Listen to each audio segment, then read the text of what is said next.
Welcome back to The Price of Business. I'm your host, Kevin Bryce, here on this Monday morning, talking to you about you and your business. Spend a little time talking about marketing. Marketing really is the lifeblood of every business. Frankly, it's one of the most neglected areas of business, and I think it's one of the areas that frustrate entrepreneurs the most. It's one of those things they really don't want to do, but they know they have to do, and it's interesting.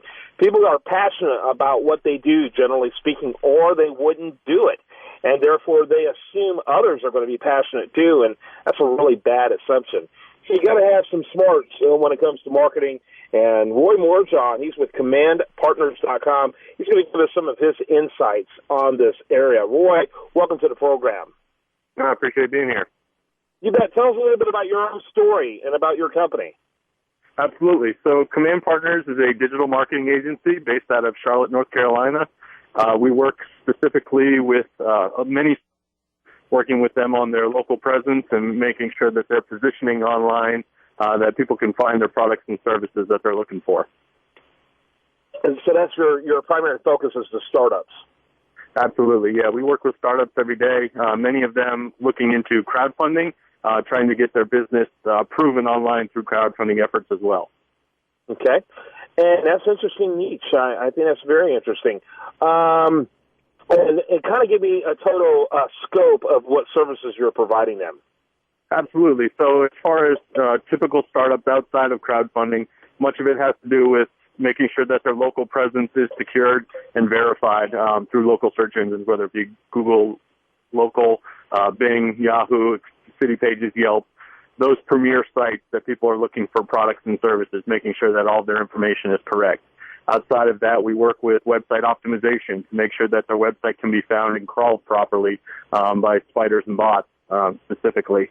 Outside of that, we're doing, SEO, PR, social media for our companies to make sure that they have a presence across the web and people are able to find out about them. On the crowdfunding side, a lot of that has to deal with specifically building their community online before they launch their product. We want to make sure that we have, the correct market research and as much feedback as possible before we launch a product into the space and prove its validity through the crowd.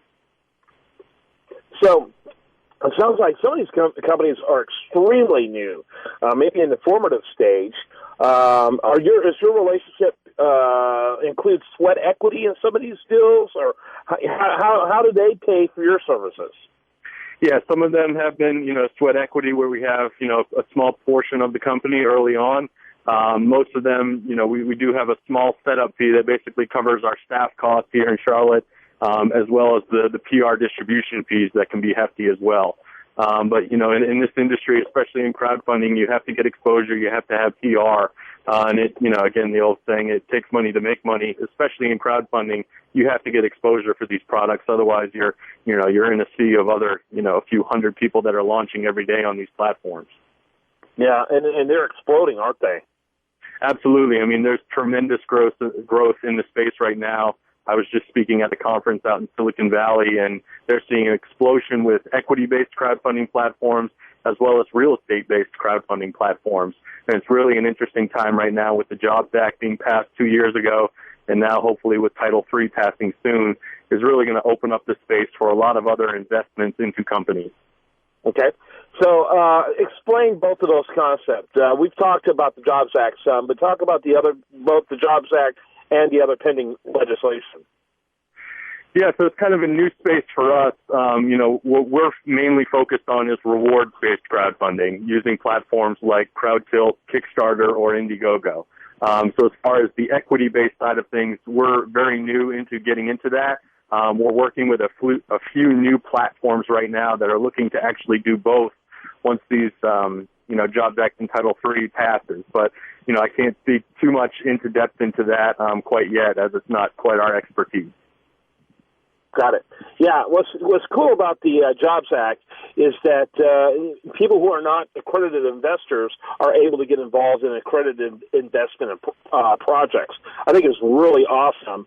I'm kind of shocked that it happened, frankly, in my opinion, in this administration, because in spite of whatever intentions they have, a lot of these policies have actually made it harder those who are not among the super rich to do super rich entrepreneurial type activities. The Job Act is an exception to that, so it's pretty exciting. Are there certain areas? Are there certain domain? I'm sorry. No, it was interesting. At the conference, we spoke about the current state of Kickstarter, especially with the Oculus passing, getting purchased by Facebook for $2 billion when they raised about $2.5 million through Kickstarter, and they proved their worth basically to the crowd and to Facebook originally, to basically say there's an interest for this virtual reality programming and service, and Facebook ends up buying them. And there's been a bit of a backlash from those that backed this project. Say for a $45 pledge, they got a T-shirt and a sticker out of it, and that $45,000 pledge, had it been equity, would have equated to about $44,000 in, actual value from the company once they got purchased. So, it's been interesting right now what we're seeing as far as feedback from new crowdfunders or people getting onto the scene, having a concern whether or not they'll actually receive a product from a highly successful campaign like that raises millions of dollars. So it's an interesting time right now. It is interesting, and as people become more aware of what the Job Act can do, expectations could change accordingly, couldn't they? Absolutely. I mean, like I said earlier, there are platforms now that are ready to go once it passed where you can actually either pledge a reward into a project and or get equity in the company at the same time. And whether or not you need to be the accredited investor with a certain amount of capital behind you, it'll be interesting to see how that falls. Yeah, very interesting, very interesting. Great topic, by the way. Roy Morejon, he's with commandpartners.com, commandpartners.com. We're going to have to get you back on the show. I only got about a minute or so left. We're going to talk about marketing secrets, but we'll go into this area that I think is even more important because of how much awareness we're getting of it, which is the area of crowdfunding is huge. I want my audience to be aware of it. I think things have changed. I think that crowdfunding has become a phenomenal equalizer for all those who've been afraid of VCs. I think we're entering a new era that could be very great from entrepreneurship. Your thoughts? Yeah, absolutely. I think the value of crowdfunding for us is proving the validity of a product and the crowd proving that out. I mean, before you would have to go and try and raise millions of dollars with a proof of concept. Now you can take that with, little or no equity to a crowdfunding platform, put it out there, get exposure, and see if the crowd is willing to back it and or give an additional market research, for you for free, basically. They're investing in your company and giving you advice. I mean, it's a beautiful time to be on the Internet for that kind of thing. No question about it. Roy Morejon, he's with a company called commandpartners.com. Thanks for being with us. No, it's my pleasure. Looking forward to it. You bet. When we come back, much more for you. I do want to remind you, best content here, it shows up over there at usdailyreview.com. While there, like it on Facebook, follow it on Twitter, and you're listening to The Price of Business.